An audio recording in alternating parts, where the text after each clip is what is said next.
We have our next track, next talk, Network Protocol and Reverse Engineering with Tim Estell and Katea Murray, and your podium seems to move. So you guys give it up.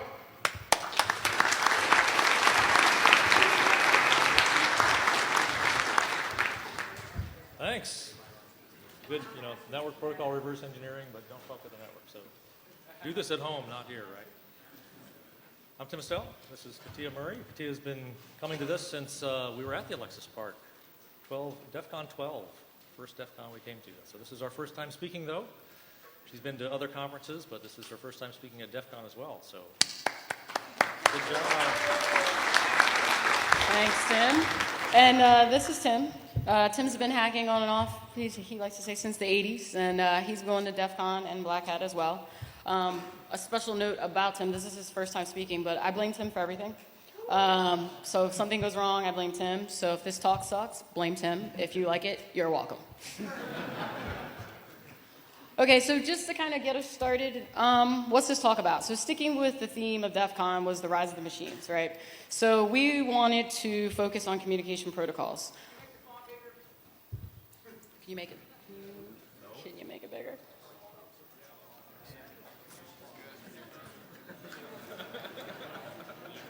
Sorry. Can you make it bigger? Tim says no. Blame Tim. Thanks. I do agree. All right, so anyway, sorry about the font, but the slides are on the CDs as far as I'm pretty positive, so if you want to get them there. So anyway, we wanted to focus on network protocols anyway. We know the machines will communicate. We wanted to be able to listen in. Unless you're part machine, we figured that we're not going to understand the languages, so that's kind of where network protocol reverse engineering kind of comes in. Our hope is by the end of this talk that you'll be able to try reversing protocols yourselves. Obviously not here after the service announcement. Do not do it here. And hopefully that you'll walk away with like a repeatable process. I mean, for most of us that maybe have done this, there's lots of them. So hopefully we can give you one. And then another would be maybe if you could go to any of the villages. I know the ICS one's not here this year, but Internet of Things are one of those, and try your hand at hacking. So quickly, the structure of our talk is what we're going to do is a quick overview and answer some questions just to kind of frame things for you of what is network protocol reverse engineering. And then after that, what we want to do is have a deep examination of some packets from some example machines that we have, like Fitbit or last year Tim's hacking at the ICS Village at DEF CON. So we'll use those as some deep examples to show you guys. And lastly, we're going to try to look at some tools and tips to kind of keep you guys motivated along the way. All right, so getting started. What is network protocol reverse engineering? At the end of the day, it's just an approach or a process, really, basically to analyze protocols. As we've determined, we want to be able to listen in on the machines. We want to be able to control or influence the conversation. Approaching network protocol reverse engineering pretty much involves breaking down protocols so that you can kind of understand them. I'm sure a lot of people have captured packets with tools, but when you get to it and you open it up, you're like, oh shit, what does this mean? So sometimes we're trying to give you a process to approach that, so when you do open up, you have the confidence to kind of understand what's there. In this talk, like I said, we want to examine like message formats of simple protocols, as well as the state machines and traffic of a few devices for analysis. Basically, you can think of networking protocols as basically, it's not really code or software, it's just rules that get implemented. All right, so the obvious thing here is, aren't there tools for that, right? So let's ask that. There's tools out there that can help you break down these protocols. So the answer to that is yes, okay? Yes, there are tools for that. There's lots of tools that can help you decode and break down protocols. Can anyone give me a name of the top one? Stand up, John. Do we have another one besides for Wireshark? TCP dump. All right, so that was one more. What do you got? Yeah, it is. Yeah. All right. So.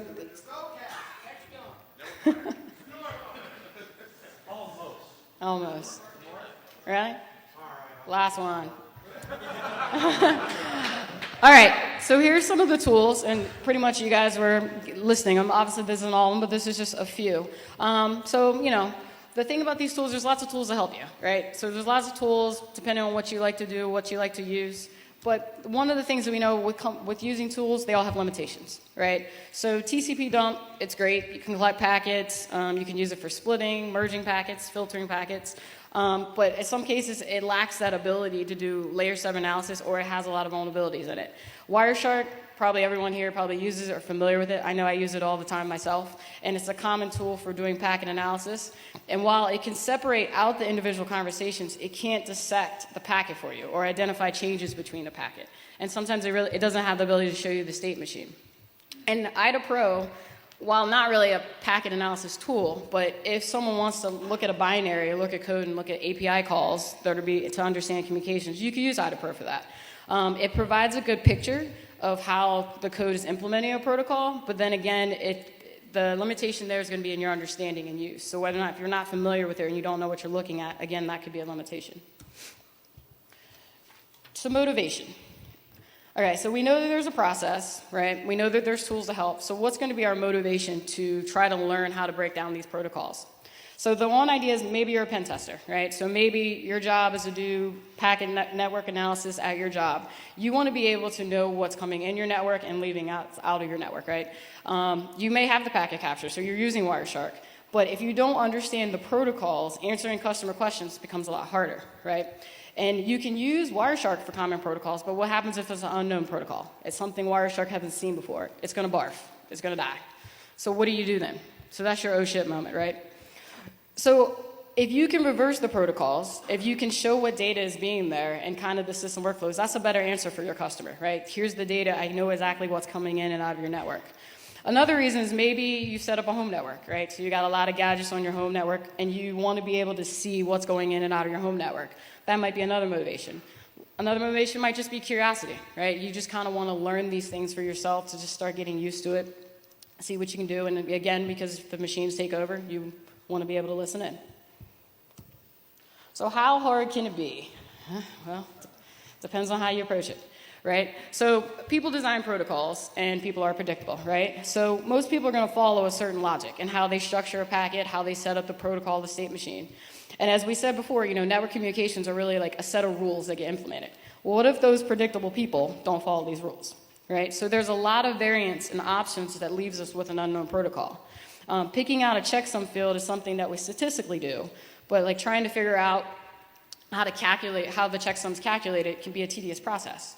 And the same thing what happens with bit fields can become meaningless, and they remain in the protocol because a lot of times developers aren't sure if they should remove them or redefine them safely. So sometimes that can just be a little bit harder. Why bother? This is what I ask all the time, Tim. So one of the reasons why, you want to do the video, is why would you bother to do this, right? So in some cases, it could be because you want to be on the side of understanding what's going on in your network. In other cases, you don't want to be on the receiving end. On your network. That's when I noticed something strange. That's when I decided to hack you. I know you run a website called Leidos Voids. Pardon me? You're using Tor networking to keep the servers anonymous. You made it really hard for anyone to see it, but I saw it. The onion routing protocol, it's not as anonymous as you think it is. Whoever's in control of the exit nodes is also in control of the traffic, which makes me the one in control. I must ask you to kindly leave. I own everything. All your emails, all your files, all your pics.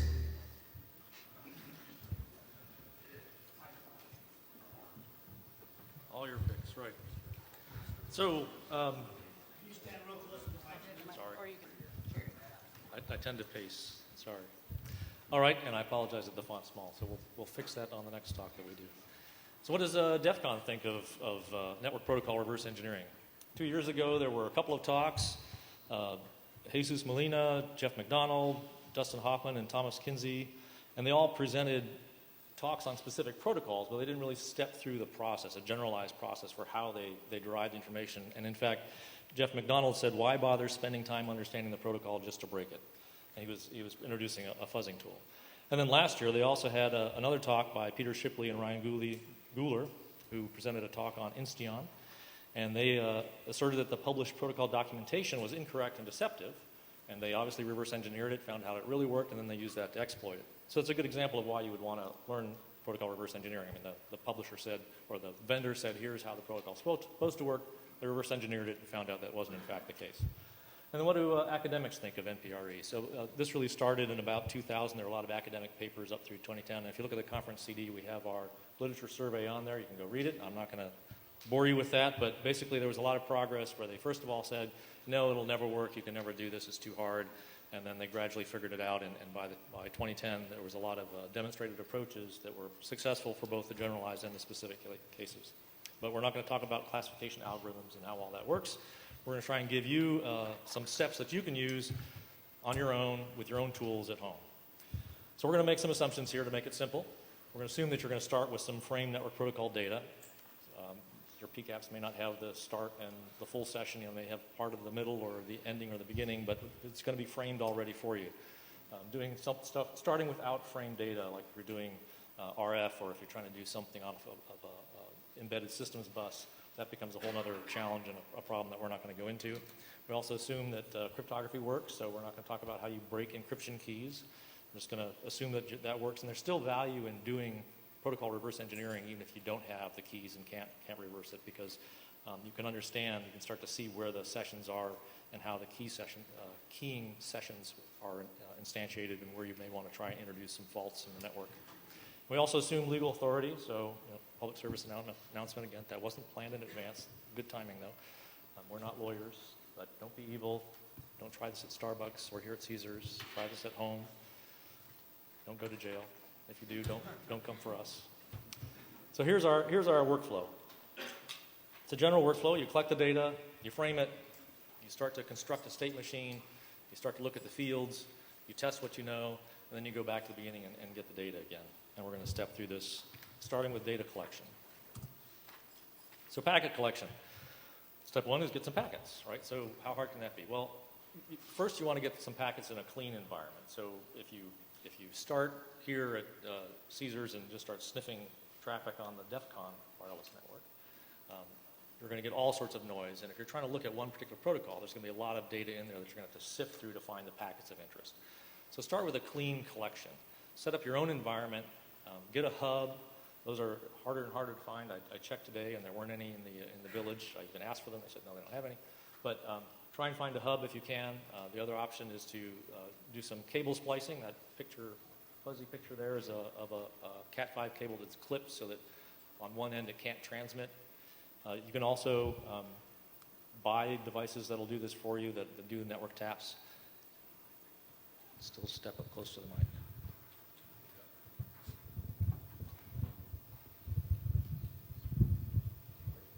All right, so we'll try that. And I'll try talking to the mic.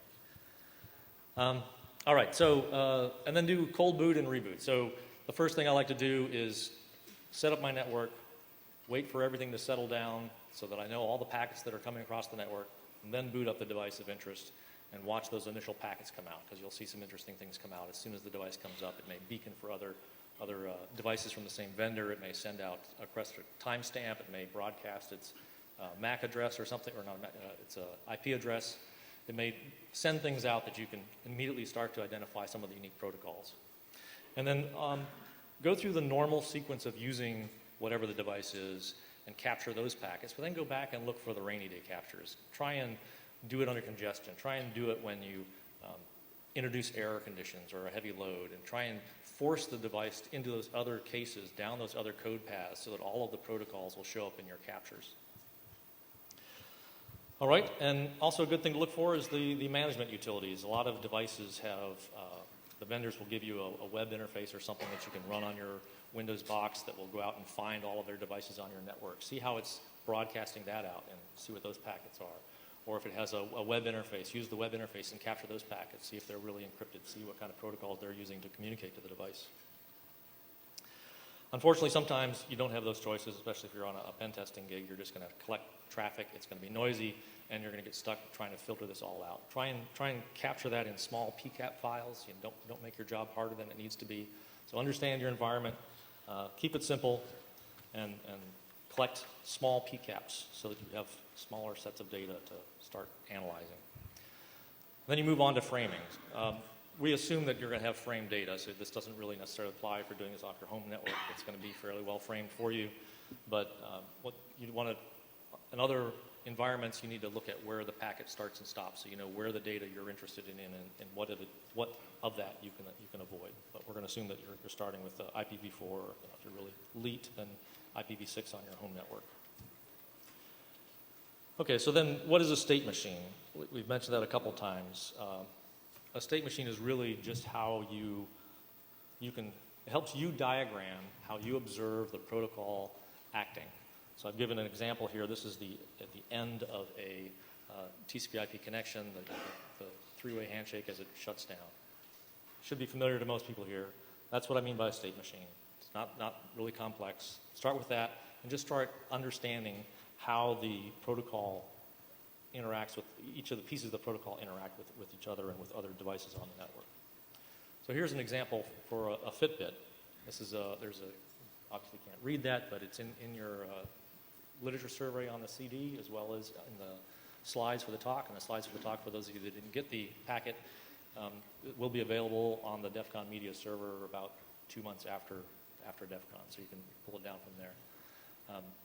These researchers carefully diagrammed out the whole exchange here. The important point is not to try and read all those teeny lines, but you can see that they have the state machine that they derived, and then they broke it down logically into 4 different phases to characterize how the Fitbit device was connecting to the base station and then to the Fitbit server back at the mothership. And that's what you want to do, start to put together how this all works. This is an iterative process. The first time through, you're not going to get it all. Get what you can, move on, fast iterations. The next step is the fields. So this is where it really gets fun. This is the part that I enjoy. So you're going to be looking at the fields of the packet itself.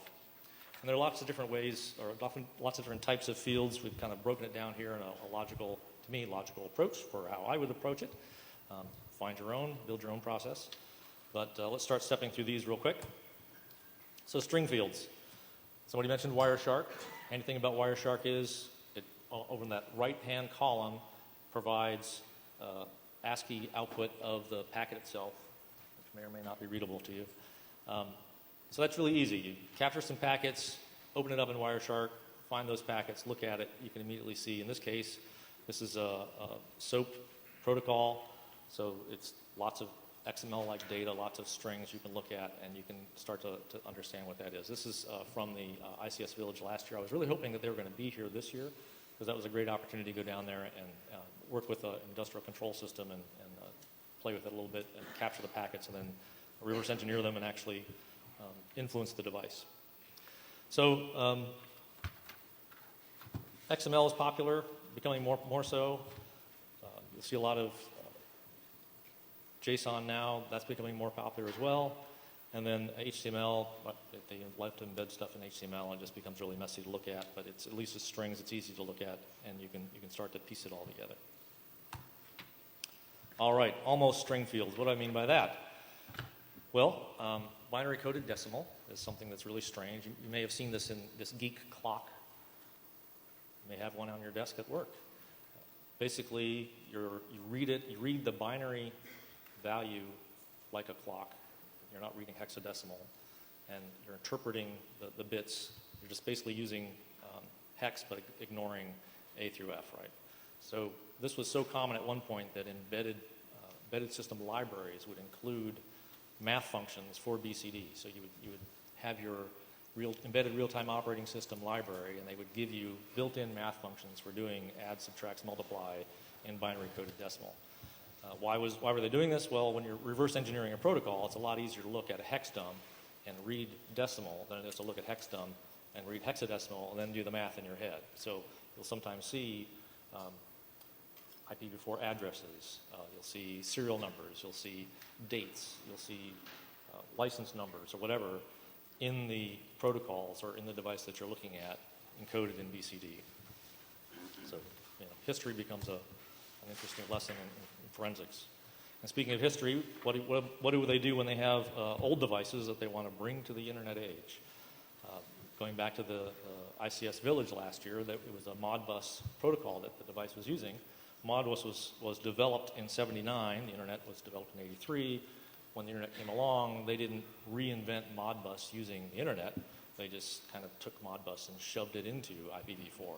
So if you look at it, it looks kind of strange, but they've just basically taken an existing legacy protocol and wrapped it lightly in IPv4, and there you go. It's internet ready now. And then at the very bottom of that, you'll see that the last 2 bytes, I can't really read it, it's 000A, and that would be a lot easier to read and read the size in decimal if it was already encoded in decimal instead of in hex. So bit fields and checksums. This is where it starts to get a little more complicated. There are a lot of fixed field values in IPv4 headers. Checksums show up as these random strings of bytes that are in the protocol that you see over and over again, and you gradually begin to recognize that those couple of bytes are always looking very random. You can do some software that will give you the entropy measurement of that and see that, yep, it is constantly a very random series of bytes. Typically, there'll be a fixed size, so 8, 16, 32 bits, something like that, and you'll be able to start identifying where in the protocol you've got these checksums, whether at the beginning or at the end, or only on certain types of packets that are coming and going. So looking at those, that's a whole other topic. It's a whole other science of how do you start looking at the checksums in a protocol and reverse engineering how they built it up, what seed values did they use, which of the likely checksum algorithms did they use. Developers are lazy. They're going to use existing code if they can, so it's not impossible to figure this out. There are also some really strange ones. So the best strange example I can give you that you should already be familiar with is the IPv4 checksum. The way it works is you take a couple of fields out of the IP header, create a pseudo header, you mash them all together, then you attach that to the TCP header, you zero out the checksum field, and you calculate the checksum.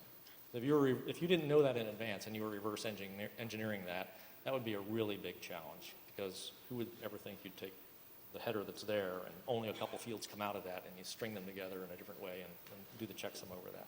So it can get complicated. But there again, we have the example from IPv4.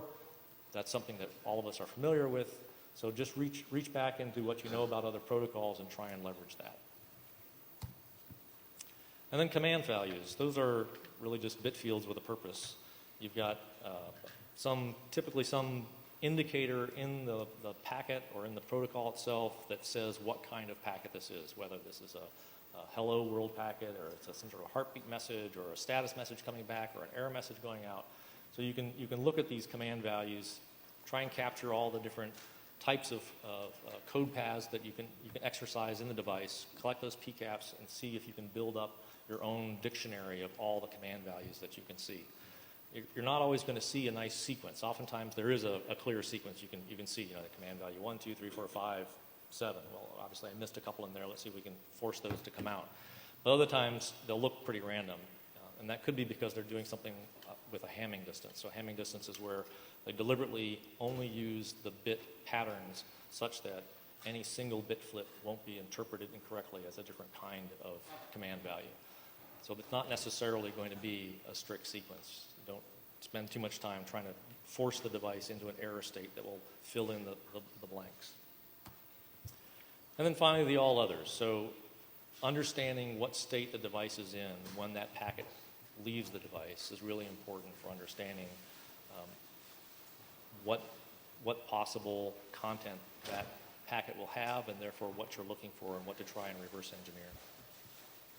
So for example, the Fitbit protocol that the previous slide had, and that's illustrated up here, does base 64 encoding. Looking at that, it may look kind of random, but after some time and analysis, if you figured out it's base 64 encoding, it becomes pretty easy. And they didn't encrypt it, which is what made the research possible, and they were able to come up with the attack against the Fitbit device because of that. So knowing the state and figuring out what it's doing, and then looking at the packets and understanding what's in them. All right, so you've gone through your first pass, and then you try and test.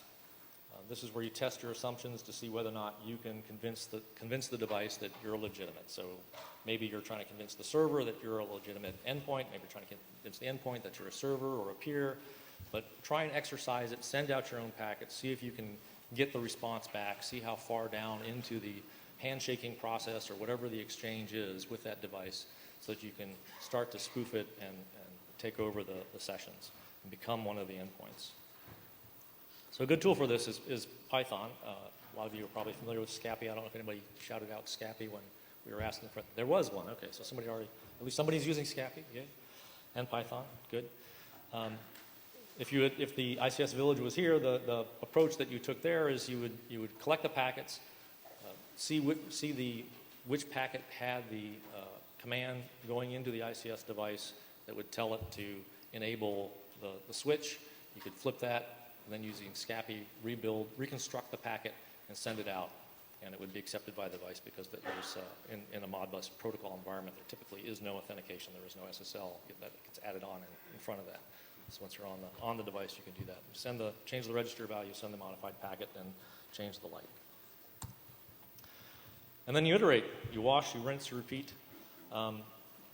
This can go on forever, so you really have to decide up front when you're done, what level of reverse engineering is appropriate for your project, for whatever your goals are. If you're on a pen test gig and you just want to prove to your client that whatever proprietary protocol they came up with, their developers implemented, is leaking data that they don't necessarily want to leak across their own network, or not adequately protecting PII across their own network, that's maybe not going to take a lot of reverse engineering.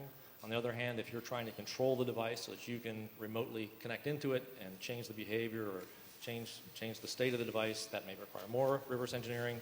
If you're trying to completely control it so that from start to finish, the device will show up on your network, think it's talking to a legitimate server when it's talking to you.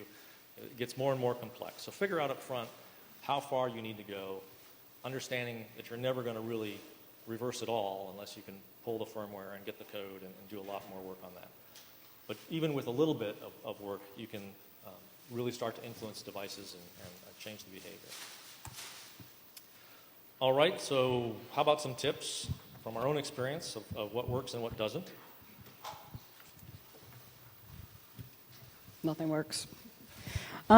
So one of the key things we probably wanted to point out is maybe find the reset switch, right? Protocols often contain a reset process or a resync, and these could be like basically injected during your research to capture communications. So sometimes you might want to look for that initially. That's like one tip. And if you can't find the software or protocol to reset the cycle power, you just kind of maybe, I think it was if you return it back to like a known state. So always look for like a reset or a resync because normally it's always there. Another thing Tim likes to always talk about is legacy mode. And the client, yeah, blame Tim. A lot of times you have different protocol versions, so you may be able to force the software to use a different version or a legacy version just in case. So sometimes you can find an older version might be there, and you might be able to force that. So if it's a new one or a firmware update, you might be. You have to know what you're looking for, I will say that, but maybe just initially just think about that. So look for legacy modes or look for like a legacy version that could be coming across. Another good thing to try up front is replay. So it's easy. Once you've captured a couple packets, just try and send them right back to the device. Replay those packets back. If the device is designed well, it's going to have some check in there to make sure that it's not getting replayed packets. But surprisingly enough, not all devices do that. So start with the simple things and see if it works. It might also be a way to reset it back to a known state so that you can easily automate your ongoing discovery. And then there's fuzzing. Fuzzing's noisy, but it's easy. It's kind of a brute force approach. A lot of tools out there that will generate packets for you onto a network to fuzz. A lot of challenges with that because you may send 16 packets and the device resets and you don't know which of those 16 actually started the process that resulted in a device reset. So sometimes you've got to do some repetition, some guessing, and eventually build up what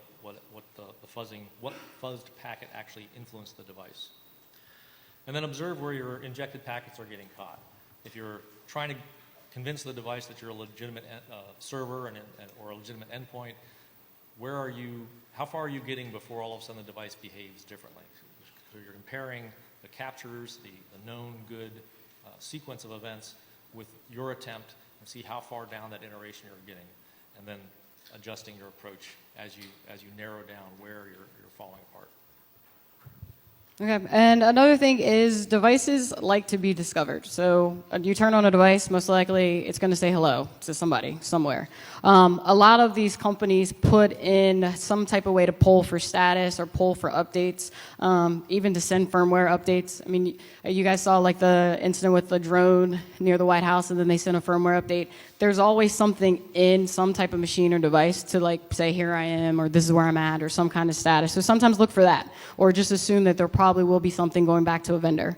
Another thing is devices like to report status, right? So if anyone has maybe a smart fridge, who knows? It might be reporting status to someone saying, hey, I'm still working, or I'm still moving.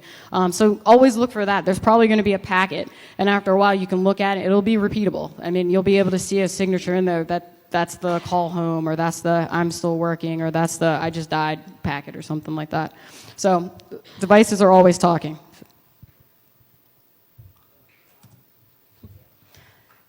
Another thing is tools are your friend. I have a million tools for a lot of different things, so use them. But don't force a tool in situations where it doesn't work. You have to find out what works for you. Like earlier when we were mentioning tools, we had at least 7 different examples of packet capture tools. Sometimes I use Wireshark, sometimes I use Scapy, sometimes I use TCP dump, sometimes I use socket sniff. It depends on the situation that I'm in or what I'm trying to do. I use IDA a lot. Don't force anything. So just remember that there's tons of tools, there's tons of things that you can use, and I encourage you to try them all, because sometimes one situation, the tool might be your best friend, and in another situation, it might be your worst nightmare. Earlier I talked about the academic research and how that had been proved and put into practice. A tool out there actually wraps this all up nicely for you. It's called NetZob. I've got the website up there. If you can't read it, it's netzob.org. So it's netzob.org. It's available for Linux and Windows. I got in touch with the developers. Unfortunately, they didn't think they were going to have any of their staff here at this con, but they have been here in the past, and they're always looking for people to help them out. So take a look at it. See if you can help them improve it. It kind of wraps it all up into an easy to use tool for you. All right, so but the important thing is, as you go through this process, you're going to hit some dead ends. Don't panic. What you want to do is avoid the death march syndrome, where you're just slogging away knowing that you're not going to succeed, and you're doing it anyway because you're punching the clock and you're supposed to do this job. Avoid that scenario. Try and stay creative. When you get stuck, try and talk to others. Come to conferences like DEF CON. Look at the other people out there who've reverse engineered protocols. Read up on those. Look at the legacy protocols. There's lots of resources out there to help you if you get stuck. Talk to other people. Don't just put your head down and slog on. And don't give up. So there's a lot of projects out there that have succeeded on some pretty amazing protocols that are hard to reverse engineer. It's not impossible. And as the machines come along and they start developing their own protocols, it's going to be an interesting challenge, but I'm not sure that they're going to be able to come up with something that we can't reverse engineer anyway. So just keep at it. And then there's also the whole approach of treating it like a game. I don't know if any of you are familiar with Super Better, which is a book by Jane McGonigal. She has a good TED Talk on this as well. It's all about how to approach challenges from a gaming mindset. For those of you who play games, you know that you've got these phases when you first get the game where you're trying to figure things out and nothing seems to be working, and then things start to click and you start to figure out what the techniques are that are effective against the different levels and how to beat the bosses. So keep the gaming mindset, celebrate the small victories, the small wins, keep yourself motivated.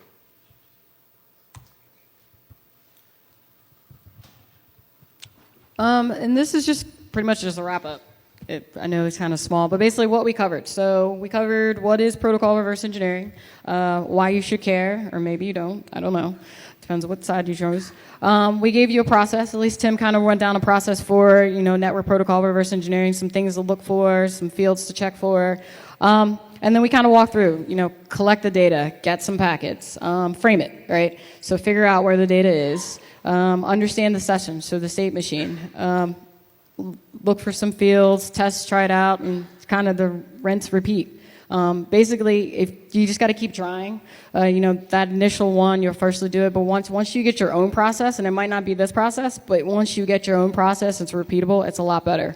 And then we gave you some tips and tools. I'm sure there's tons more. If anyone has any suggestions, feel free. There are more shirts. So, but other than that, I think that's it.